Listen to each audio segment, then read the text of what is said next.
Hello everyone, it's Sunday, so I thought I will wrap up this week a little bit. It was quite a chill week. There was a lot of football. There's the World Cup qualifications now. Spain is not doing great, the Netherlands is not doing great, but we like to watch it anyway. And also the politics of the Netherlands are a little bit shaky. They are trying to form a government, but some of the people in the coalition have gotten corona, so it's not sure what's gonna happen with that yet, because they cannot talk if they have corona, right? So yeah, I don't know how it's gonna go, but we're still waiting for what's gonna happen. In terms of reading, I took it a bit easy this week. I think I have been reading a lot like this, so I just wanted to do other things.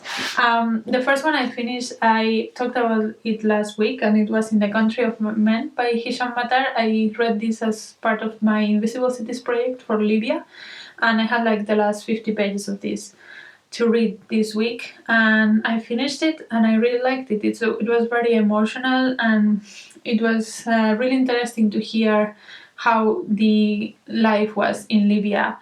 Even though the author has not lived in Libya for a long time, and this is also actually based on his life, it was really interesting to hear the tensions of the political situation there. And if you want to know more, I have a vlog for it up, so I will link it down below. And then the other book that I finished this week is The Ghost Bride by Yangsze Choo, and this one is it was for my book club, which we met on Thursday, and this was about this girl in Malaysia. She's quite young, and it's the time for her to get married, and she had a match, like their dad had a match for her, but that didn't go through, so he wanted her to marry the son of this famous and rich family of the town, but the only problem is that that son was dead.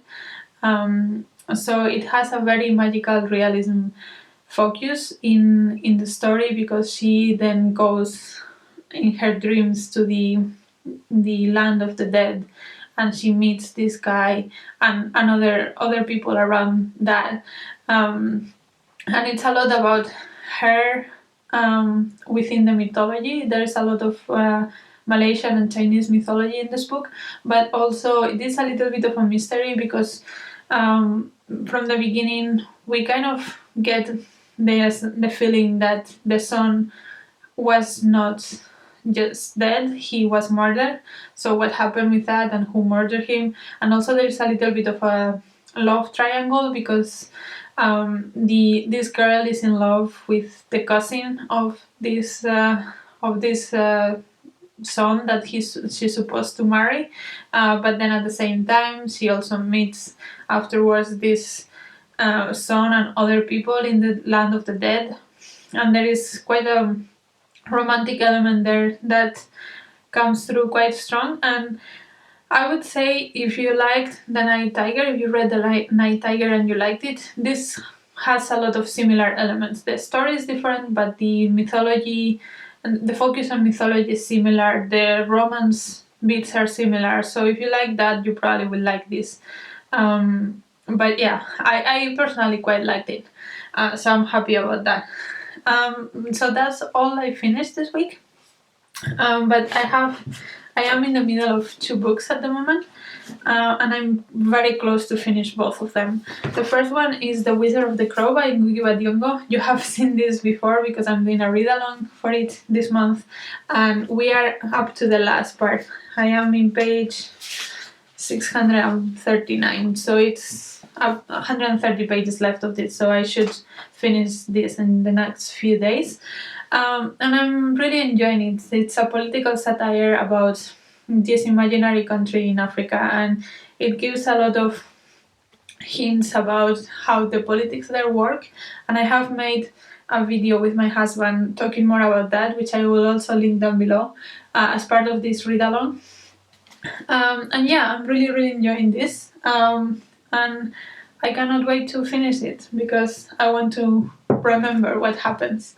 And then the last one I'm reading at the moment is Rosewater by Tade Thompson, and I'm reading this as a buddy read with Charlie from Literary Multitudes.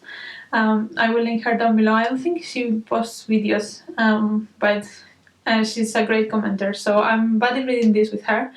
And I'm also really liking it. I'm like 50 pages from the end.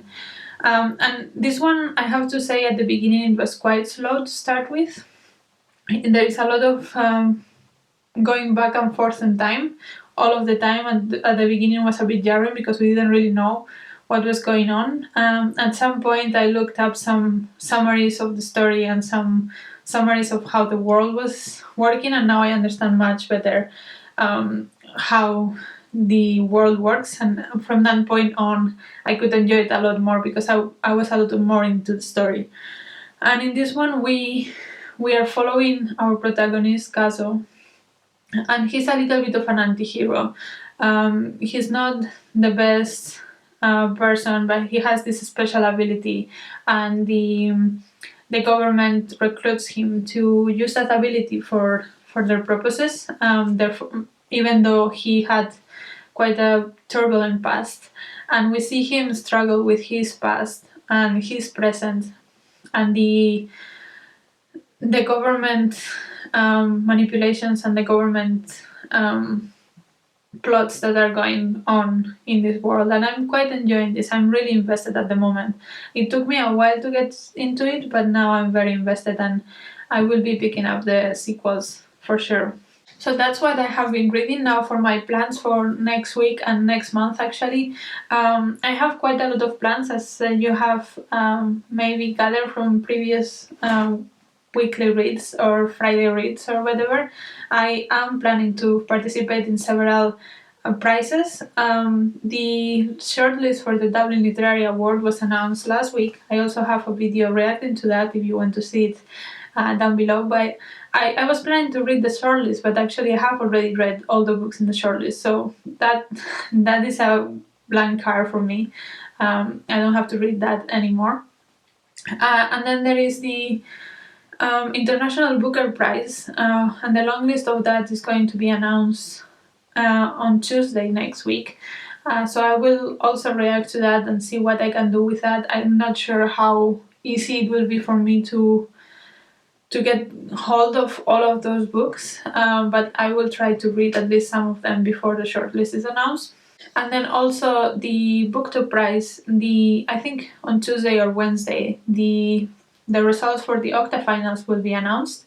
I already submitted my ballot, but I'm waiting to see what the results of the whole process are, and also if I have and what I have as the next assignment for the quarterfinals. That will also determine my reading for the next months.